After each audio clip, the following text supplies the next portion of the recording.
Hi ಎಲ್ರಿಗೂ ನಮಸ್ಕಾರ. ನೀವು ನೋಡ್ತಾ ಇದ್ದೀರಾ ನ್ಯೂಸ್ ಅಂಡ್ ಕರ್ನಾಟಕ. ನಾನು ನಿಮ್ಮ ಮಂಜು ಗೌಡ. ಅಂಬೇಡ್ಕರ್ ಕಾರ್ಮಿಕ ಸೇವಾ ಕೇಂದ್ರಗಳ ಸ್ಥಾಪನೆ.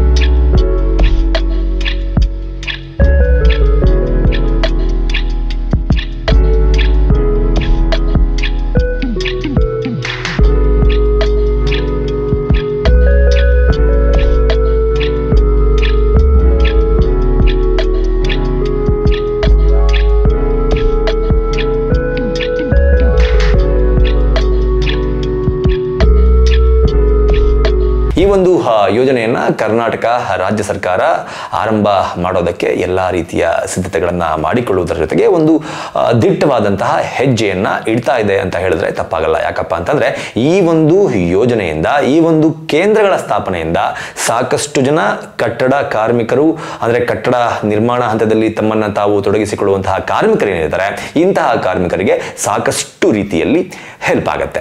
ಈ ಒಂದು ಕೇಂದ್ರಗಳ ಸ್ಥಾಪನೆಯಿಂದ ಯಾವೆಲ್ಲ ರೀತಿಯ ಹೆಲ್ಪ್ ಆಗುತ್ತೆ ಅನ್ನೋದನ್ನ ನಾವು ನೋಡೋದಾದ್ರೆ, ಕಾರ್ಮಿಕರು ಇರುವ ಸ್ಥಳದಲ್ಲಿಯೇ ಸರ್ಕಾರದ ಸೌಲಭ್ಯಗಳನ್ನ ಒದಗಿಸಲು ಅವಕಾಶ ದೊರೆಯುವಂತೆ ಇಡೀ ಕರ್ನಾಟಕದ ತುಂಬ 43 ಕಾರ್ಮಿಕ ಅಧಿಕಾರಿಗಳ ವ್ಯಾಪ್ತಿಯಲ್ಲಿ ಕೃತಕ ಬುದ್ಧಿಮತ್ತೆ ಅಂದ್ರೆ AI ಟೆಕ್ನಾಲಜಿಯ ಆಧಾರಿತ ಕಾರ್ಮಿಕ ಸೌಲಭ್ಯ ಕೇಂದ್ರಗಳನ್ನ ಹಾಗೂ ಸಂಚಾರಿ ಕಾರ್ಮಿಕ ಸೇವಾ ಕೇಂದ್ರಗಳನ್ನ ಡಾಕ್ಟರ್ BR ಅಂಬೇಡ್ಕರ್ ಅವರ ಹೆಸರಿನಲ್ಲಿ ಸ್ಥಾಪನೆಯನ್ನ ಮಾಡಲಾಗ್ತಾ ಇದೆ.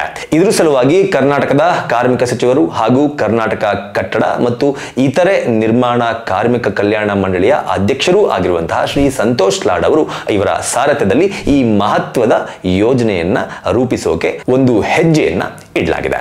ಅಂದ್ರೆ ಈ ಒಂದು ಯೋಜನೆಯ ಪ್ರಕಾರ ಒಂದೇ ಒಂದು ನಿಗದಿತ ಸ್ಥಳದಲ್ಲಿ ಕಾರ್ಮಿಕ ಇಲಾಖೆಯ ಪ್ರಯೋಜನಗಳನ್ನ ಪಡೆಯಲು ಏಕಗವಾಕ್ಷಿ ಸೌಲಭ್ಯಗಳು ಇಲ್ಲ. ಅಂದ್ರೆ ಯಾವುದಾದರೂ ಒಂದು ಸ್ಥಳದಲ್ಲಿ ಕಾರ್ಮಿಕರು ಅಂದ್ರೆ ಕಟ್ಟಡ ನಿರ್ಮಾಣ ಕಾರ್ಮಿಕರೇನಿದ್ದಾರೆ ಅವರೆಲ್ಲ ಬಂದು ಒಂದು ಸೌಲಭ್ಯಗಳನ್ನ ಪಡೆದುಕೊಳ್ಳುವಂತಹ ಯಾವುದೇ ಒಂದು ಸ್ಥಳಗಳು ಈಗ ಅಂದ್ರೆ ಪ್ರಸ್ತುತ ಈ ಯೋಜನೆ ಪ್ಲಾನ್ ಆಗೋದಕ್ಕಿಂತ ಮುಂಚೆ ಇರಲಿಲ್ಲ.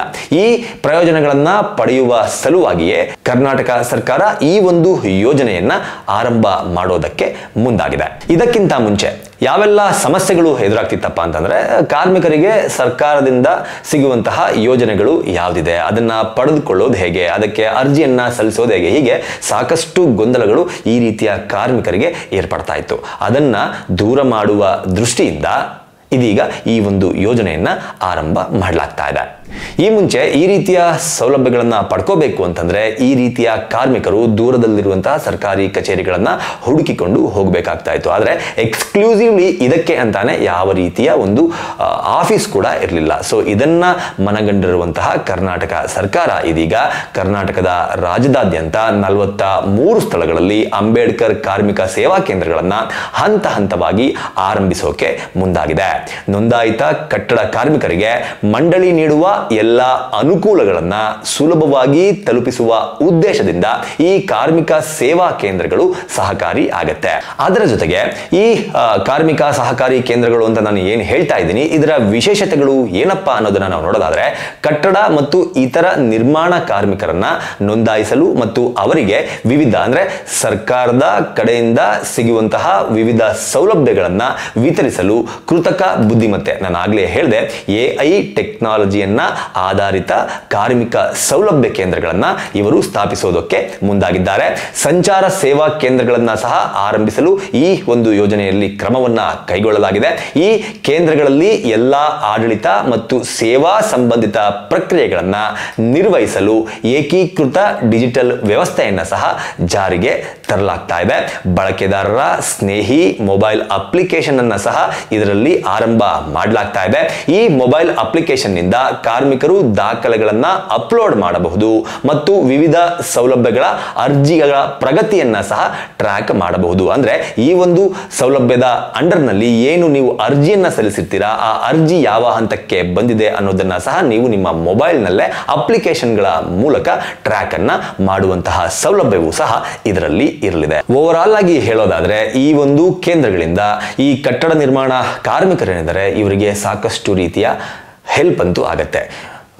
ನಿರ್ದಿಷ್ಟ ಅವಧಿಯನ್ನು ಇಟ್ಕೊಂಡು ಯಾವುದೋ ಒಂದು ಆಫೀಸಿಗೆ ಪದೇ ಪದೇ ಅಲಿಯುವಂತಹ ಅವಕಾಶ ಇರೋಲ್ಲ. ಪದೇ ಪದೇ ಆಫೀಸಿಗೆ ಅಲಿಯುವ ಮೂಲಕ ಏನಾಯಿತು ನಮ್ಮ ಅಪ್ಲಿಕೇಶನ್ ಅನ್ನೋದನ್ನು ಕೇಳುವಂತಹ ಸಮಸ್ಯೆ ಇರಲ್ಲ. ಸರ್ಕಾರದಲ್ಲಿ ತಮಗೋಸ್ಕರ ಯಾವೆಲ್ಲ ರೀತಿಯ ಯೋಜನೆಗಳು ಇದೆ, ಅದಕ್ಕೆ ಹೇಗೆ ಅಪ್ಲಿಕೇಶನನ್ನು ಹಾಕಬೇಕು, ಸರ್ಕಾರದ ಸೌಲಭ್ಯಗಳನ್ನು ನಾವು ಹೇಗೆ ಪಡೆದುಕೊಳ್ಬೇಕು, ಈ ಎಲ್ಲ ನಿಟ್ಟಿನಲ್ಲೂ ಸಹ ಈ ಅಂಬೇಡ್ಕರ್ ಸೇವಾ ಕೇಂದ್ರಗಳು ಮುಂದಿನ ದಿನಗಳಲ್ಲಿ ಸಹಾಯಕಾರಿ ಆಗುವ ಎಲ್ಲ ಲಕ್ಷಣಗಳು ಕಾಣ್ತಾ ಇದೆ.